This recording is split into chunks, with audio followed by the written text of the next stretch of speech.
was his statement. Cain Velasquez is something special.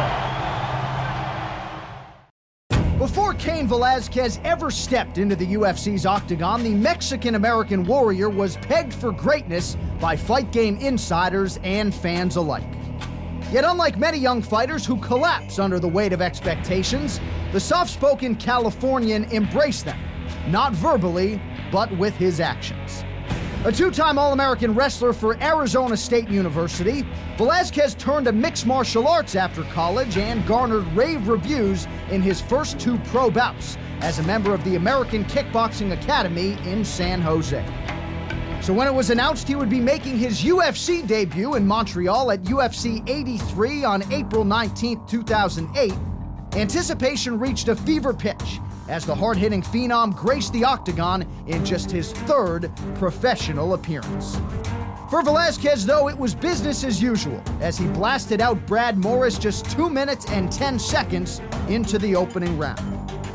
Veterans Jake O'Brien and Dennis Stoynich didn't fare much better against Velasquez as he halted O'Brien in the first round in July of 2008, and then picked up his first UFC Knockout of the Night award with his 2nd round finish of Stoynich in February of 2009. By now, despite having just 5 fights under his belt, the question was no longer if Velasquez would win a heavyweight title, but when. Longtime contender Cheick Kongo was going to test his mettle first, though, and early in their UFC 99 bout in Germany on June 13, 2009, Velasquez got rocked and subsequently dropped by the feared French striker. Yet with the heart of a champion, Velasquez shook off the cobwebs, put Kongo on his back, and went right back to work with a ferocious ground and pound attack. At the end of 3 rounds, the young contender had gone the distance for the first time as a professional, but he passed the test with flying colors, winning a unanimous decision to move to 6-0. 4 months after the win over Kongo, Velasquez came up large in a homecoming fight in California, stopping Ben Rothwell in 2 rounds at UFC 104. On February 21, 2010, he traveled to Australia to headline UFC 110 against a true legend of the game in former UFC and Pride heavyweight champion Minotauro Nogueira. My fight versus Nogueira in Sydney, the game plan versus Nogueira was to stand and stand up, try to beat him with a punch, just try to be quicker than him, in and out type of style, mixed up a lot of punches and kicks. He earned a knockout of the night victory over the Brazilian superstar and, more importantly, had set up a title fight in Anaheim against the seemingly unstoppable Brock Lesnar.